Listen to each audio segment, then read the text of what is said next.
The morning silence at St. Benedict Preparatory Academy, one of Boston's most exclusive institutions, was broken by the unusual sound of a collar tinkling through the marble corridors.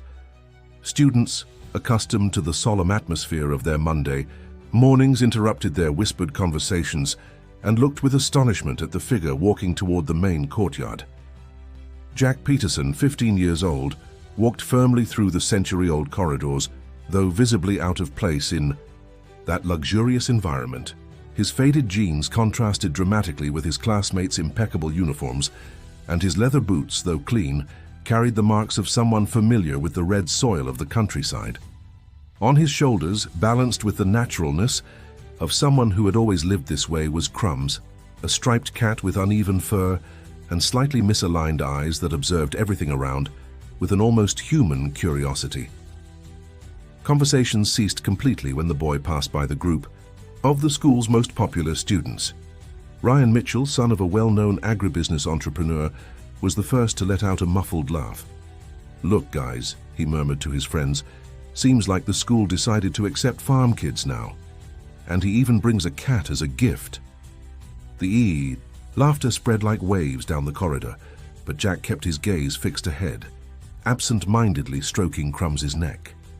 The cat, in turn, turned his head toward the laughter and emitted a low meow, almost as if assessing the situation. "Do you think he knows this isn't a farmer's market?" commented Brooke Adams, daughter of a judge, adjusting her designer backpack. "How embarrassing." Jack reached the school office where the academic coordinator, Ms. Lucy, was waiting for him with an expression mixing professionalism and slight discomfort. She had been informed about the new scholarship student, but hadn't expected him to bring an animal. "Good morning, Jack," she greeted, forcing a smile. "Welcome to St. Benedict's, but I need to clarify something. Animals are not allowed in the school environment." "With all due respect, ma'am," replied Jack with the typical politeness of rural upbringing, "Crumbs isn't an ordinary pet. He has a special condition and needs to stay with me." The coordinator frowned, noticing for the first time the peculiar metal collar the cat was wearing. It wasn't a common pet shop collar. It had embossed engravings and what appeared to be a small electronic device attached. "What kind of special condition?" she asked, genuinely curious. "It's kind of complicated to explain," Jack hesitated, "but my dad said the school had already been informed about this. Could I speak with the principal?" Before the coordinator could respond, the bell rang, announcing the start of classes. Jack was directed to his first classroom, Class 2B, where he would cause even more commotion. When he entered the classroom with Crumbs still on his shoulders, the buzz was inevitable. Students exchanged glances with expressions ranging from amusement to discomfort. Jack chose a desk in the first row, not by preference, but because they were the only seats available, and sat down calmly, placing Crumbs in his lap. "This is a circus," Ryan muttered to his friends in the back rows. "First day of school and the guy already wants attention." Madison Scott, a quiet girl whose parents were university professors, observed the scene with genuine curiosity. Unlike the others, she had noticed something peculiar about the cat's behavior. Crumbs didn't seem like an ordinary animal. His movements were very precise, and he seemed to be constantly evaluating the environment, as if looking for something specific. The atmosphere in the classroom changed drastically when Professor August Ferguson entered. Known for his strictness and traditional teaching methods in applied sciences, he was feared even by the most rebellious students. His reputation for not tolerating any type of disorder was legendary at the school. Professor Ferguson began taking attendance normally, but when his eyes fell on Jack and Crumbs, his expression completely changed. He slowly closed the class, register, placed it on the desk, and walked toward the new student with measured steps. The silence in the room was almost palpable. Everyone expected an exemplary reprimand, perhaps even the immediate expulsion of the boy and his cat. Ryan was already sketching an anticipatory smile, imagining the public humiliation he was about to witness. But what happened next left everyone perplexed. Professor Ferguson stopped in front of Jack's desk and, instead of scolding him, slowly bent down to examine Crumbs more closely. His eyes fixed on the animal's metal collar, and Jack could see the exact moment when the professor recognized something very specific on that piece. The professor rose slowly, his face overtaken by a grave expression that no one had ever seen before. It wasn't anger or disapproval. It was something much more complex, a mixture of surprise, concern, and curiously respect. "Everyone," he announced firmly, "close your notebooks. Today, we'll have a different kind of lesson." A murmur of confusion swept through the classroom. Madison leaned forward, intrigued. Ryan frowned, completely losing track of the situation. Jack remained motionless, but Crumbs raised his head and stared directly into the professor's eyes, as if perfectly understanding what was happening. Professor Ferguson walked to the window, observing the school courtyard for a few seconds before turning back to the students. His gaze passed over each face, but always returned to Jack and Crumbs. Chapter 2. "Anyone here tell me," he began slowly, "what the acronym EMGP means in environmental research?" The silence was absolute. None of the students, not even the most studious ones, had even heard of this acronym. Everyone looked at each other, lost. "Environmental. Monitoring Genetic Project," Jack replied softly, almost whispering. Professor Ferguson nodded gravely. "Exactly. And can you, Jack, tell us how a 15-year-old boy knows about research projects that even university students don't usually know about?" Jack swallowed hard, feeling all eyes in the room on him. Crumbs moved restlessly in his lap, as if sensing the tension of the moment. "My dad worked with that," he replied hesitantly. "Worked," repeated the professor, emphasizing the verb in the past tense. "And where exactly?" "In Silver Spring, sir, in the watershed region." Professor Ferguson closed his eyes for a moment, as if processing very important information. When he opened them again, his expression had become even more serious. "Class," he finally said, "I want everyone to pay close attention to what I'm about to say. What you are witnessing today may be one of the most important moments in the history of this school." Ryan rolled his eyes, thinking the professor was being too dramatic. But Madison leaned even further forward, completely absorbed in the situation. Professor Ferguson approached Jack again, but this time with a completely different posture, almost reverent. "Jack," he said calmly, "I need you to tell me, is Crumbs still active?" The boy looked at his cat, who meowed softly in response, as if understanding the question. "Yes, sir, he never stopped." The professor nodded slowly, and for the first time since entering the room, a small smile appeared on his face. Then, "My dear students," he announced to the class, "you're in the presence of something extraordinary, and I suggest you pay very close attention, because this might be the most important lesson of your lives." In the days that followed that extraordinary first class, St. Benedict Preparatory Academy transformed into a stage for unusual events. Jack had become the center of attention, but not in the way any teenager would like. Some students observed him with respectful curiosity.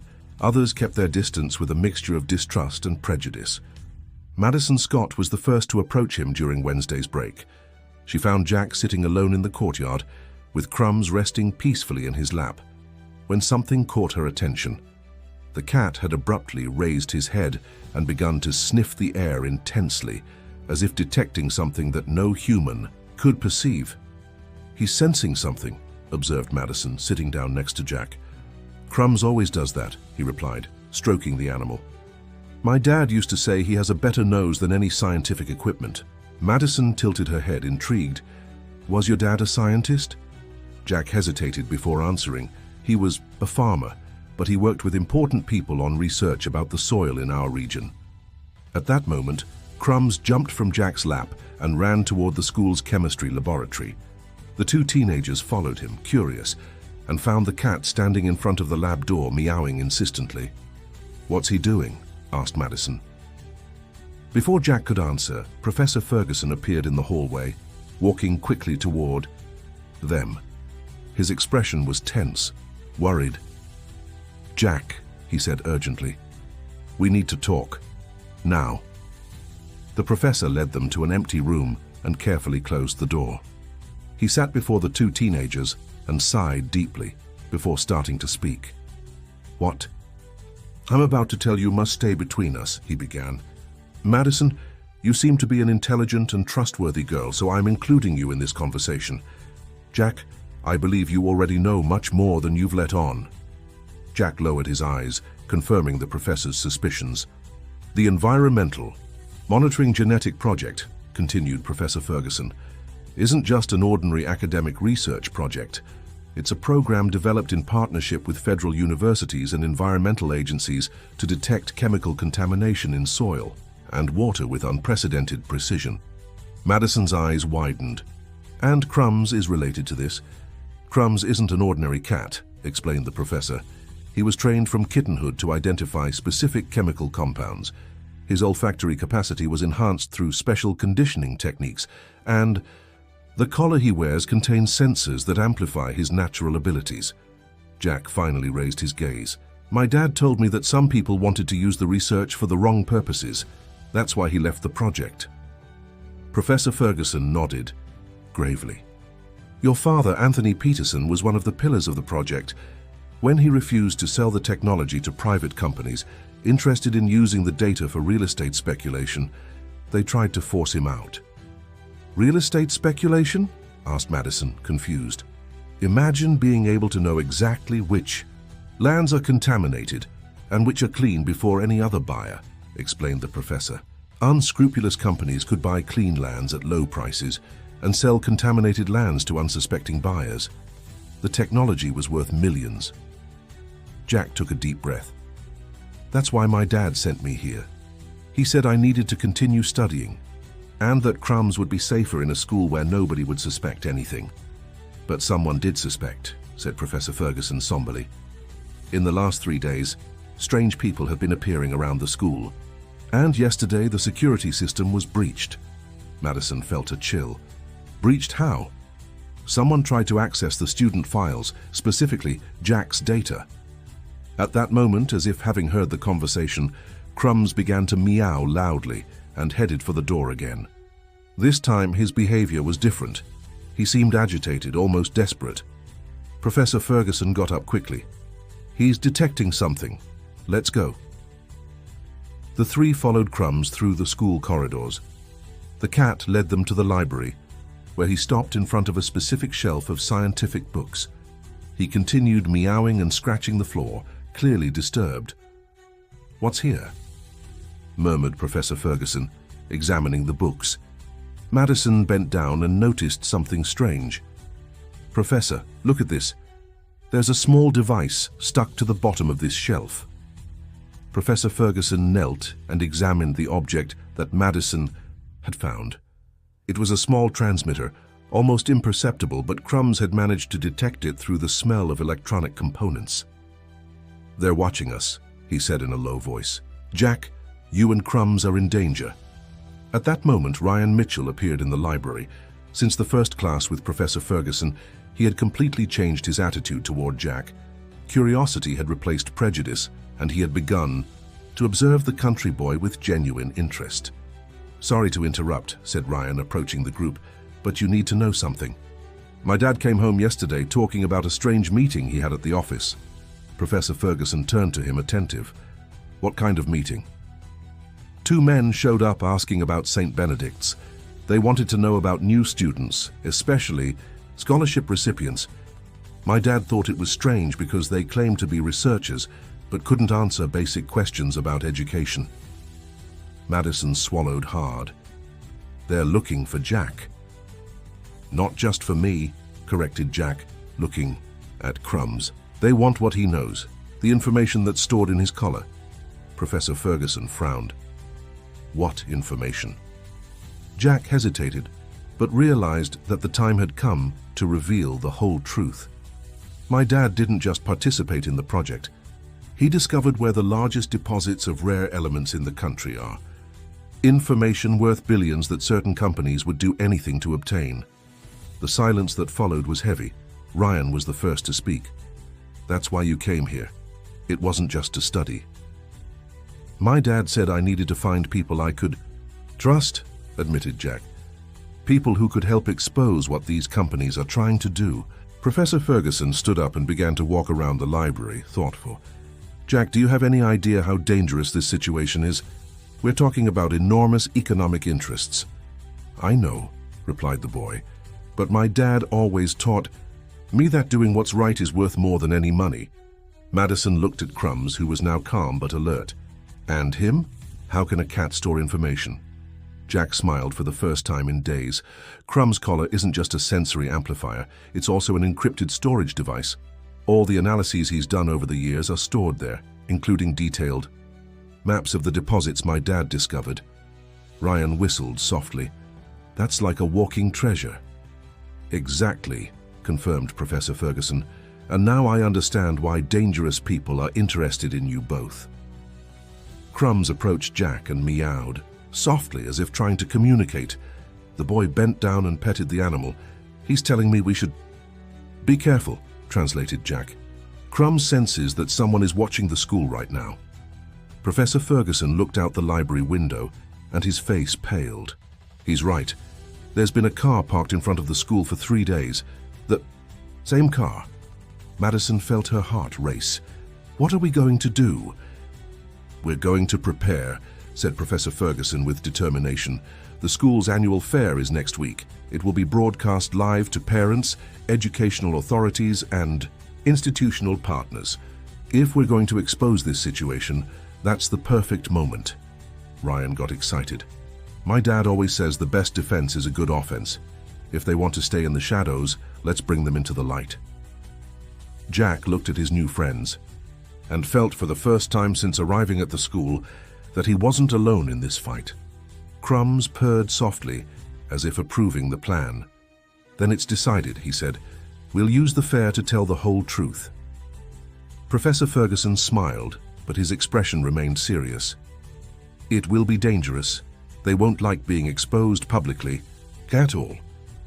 My dad always told me, replied Jack, stroking Crumbs, that courage isn't the absence of fear. It's doing what's right even when you're afraid. And while the four planned their strategy for the fair, Crumbs remained alert, his heightened senses capturing every suspicious movement around the school, silently protecting the secrets he carried, and the people he had learned to love. The morning of St. Benedict Preparatory Academy's annual fair dawned sunny, but Jack felt butterflies in his stomach. Throughout the week, he, Madison, Ryan, and Professor Ferguson had worked secretly to prepare their presentation. The plan was bold. Use the fair's live broadcast to expose the whole truth about the environmental project and the attempts to improperly appropriate the technology. Crumbs seemed to sense the tension in the air. Since early morning, the cat had been more alert than normal, his ears constantly moving toward every sound, every suspicious movement around the school. Are you ready? Asked Madison, adjusting the equipment they had borrowed from the computer lab. As much as possible, replied Jack, checking once more to make sure Crumbs' collar was working perfectly. Did Professor Ferguson get in touch with the right people?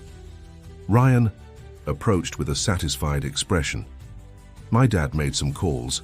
There are journalists in the audience, representatives from the Department of Education, and even people from the Environmental Protection Agency. If we're going to do this, there couldn't be a better moment. Professor Ferguson appeared carrying some documents. Over the past few days, he had used his academic contacts to gather evidence about the original project and attempts at improper commercial appropriation. Jack, he said quietly, your father sent me a message last night. He managed to get documents. That proved the irregularities. It's all here. The boy felt a wave of emotion.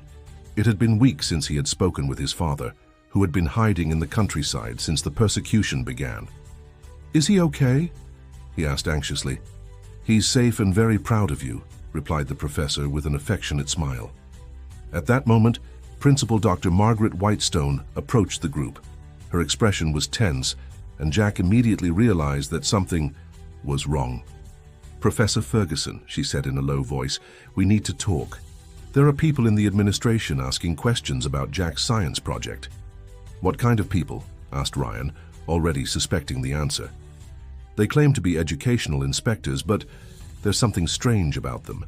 And they insist on examining any material that the student is going to present. Madison and Jack exchanged glances. It was exactly what they had feared. Someone had discovered their plans. "Principal," said Professor Ferguson calmly, "trust us. What Jack is going to present today might be the most important thing that has ever happened at this school." Dr. Whitestone hesitated, but something in the professor's seriousness convinced her. "All right. But if something goes wrong..." "Nothing will go wrong," Jack assured her, stroking Crumbs. "Right, buddy?" The cat meowed softly as if agreeing. At 2 in the afternoon, the school auditorium was packed. Parents, educators, authorities, and journalists filled the seats, while cameras prepared for the live broadcast. Jack could see the suspicious men strategically seated near the exits, 2 individuals in suits who clearly weren't parents of students. "It's now or never," murmured Madison, adjusting the microphone. Jack went up on stage with Crumbs on his shoulders. The murmur in the audience was immediate. No one expected to see a cat in a formal scientific presentation. "Good morning," he began, his voice initially trembling but gaining firmness. "My name is Jack Peterson, and I want to present to you something that might change our understanding of environmental preservation." He placed Crumbs on the table prepared on the stage, and the cat positioned himself calmly, as if knowing exactly what he should do. "This is Crumbs," continued Jack, gaining confidence. "He's not just my companion. He's a scientific collaborator trained to detect environmental contamination with precision superior to any traditional equipment." The murmur in the audience increased. The suspicious men shifted uneasily in their chairs. "For the past 3 years," Jack continued, "Crumbs has participated in a revolutionary environmental monitoring project, but some people tried to use this technology for non-scientific purposes." "Professor." Ferguson stood up in the audience and discreetly waved. It was the agreed signal. "I'll demonstrate Crumbs' abilities," announced Jack. "Madison, can you bring the containers?" Madison went up on stage carrying 3 identical flasks. Inside one was soil contaminated with heavy metals, in another clean soil, and in the third a water sample with chemicals. To any observer, the 3 containers appeared to contain normal substances. "Crumbs," said Jack calmly, "show them." The cat approached the containers and began to smell each one carefully. When he reached the first flask, he immediately backed away and meowed loudly. At the second, he remained neutral. At the third, he had the same negative reaction as with the first. "Containers 1 and 3 contain toxic substances," explained Jack. "Crumbs can detect this with 98% accuracy, even in minimal concentrations." The audience was impressed, but Jack knew that the most important part was yet to come. "But there's something more," he said, his voice becoming more serious. "The collar that Crumbs wears isn't just a sensory amplifier. It's a storage device that contains 3 years of environmental data from the Silver Springs region." The suspicious men abruptly stood up, but Ryan had anticipated this. He signaled to his father, who was seated near them with some private security guards. The suspects were subtly prevented from leaving. "This data," continued Jack, connecting Crumbs' collar to a computer, "reveals the location of rare element deposits worth billions of dollars, information that certain companies tried to obtain illegally." The large screen in the auditorium lit up with detailed maps, chemical analysis graphs, and precise geographical coordinates. "My father, Anthony Peterson, was forced to abandon the project when he refused to sell this information to real estate speculators," revealed Jack, his voice now firm and clear. "Since then, we've been pursued by people who want to use this technology for personal enrichment instead of environmental protection." Professor Ferguson went up on stage and addressed the cameras. "Ladies and gentlemen," he said, "you are witnessing the exposure of a scheme that involves improper appropriation of scientific research, persecution of honest researchers, and attempts at illegal exploitation of natural resources." At that moment, one of the suspicious men tried to stand up again, but was immediately approached by the security guards. The other remained seated, clearly defeated. Madison went up on stage with a folder of documents. "We have here evidence of all the irregularities, false contracts, attempted bribes, and threats against the Peterson family." The audience was in complete silence, absorbing the magnitude of what was being revealed. Jack knelt beside Crumbs and gently stroked the cat. Crumbs isn't just a pet. He's a silent hero who helped preserve vital information for the protection of our country's environment. Dr. Margaret Whitestone went up on stage, visibly moved. On behalf of St. Benedict Preparatory Academy, she announced, "I want to declare that Jack Peterson and Crumbs are officially recognized as academic collaborators of this institution." The audience erupted in applause. Journalists moved frantically, making notes and taking photos. Government representatives approached the stage, interested in the documents and data presented. Ryan joined his friends on stage, beaming. "We did it. They can't hide the truth anymore." Professor Ferguson embraced Jack paternally.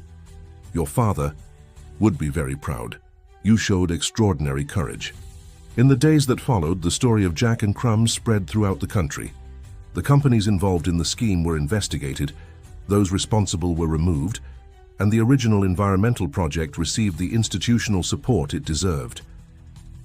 Jack received an offer to continue his studies at Harvard University with a full scholarship to develop environmental research. Crumbs was officially registered as America's first academic cat, even receiving a special ID badge from the school. Madison and Ryan became his best friends and research partners. Professor Ferguson was promoted to coordinator of special scientific projects. On the last day of the semester, Jack was sitting in the school courtyard with Crumbs in his lap, observing his classmates. The cat purred softly, content. "You know, Crumbs," he said quietly, "my dad always said that truth has its own power. It just needs brave people to bring it to light." Madison approached and sat down beside them. "And now, what's the next project?" Jack smiled, stroking his feline companion. "There's still a lot of work to do. America has many environmental secrets to discover, and we have the best detective in the country." Crumbs meowed softly, as if agreeing, and the three stayed there, planning a future full of discoveries, friendship, and of course many scientific adventures. Dear listeners, we hope the story of Jack, Crumbs, and their friends has touched your hearts. To follow more exciting adventures like this one, we've prepared a special playlist with equally captivating stories. Find it here by clicking on your left. If you like this narrative, don't forget to subscribe to our channel and like the video. Every day we bring unique stories that explore courage, friendship, and the importance of doing what's right. Don't miss our upcoming content, and tell us in the comments, have you ever had a special pet that helped you through difficult times? We await your comments.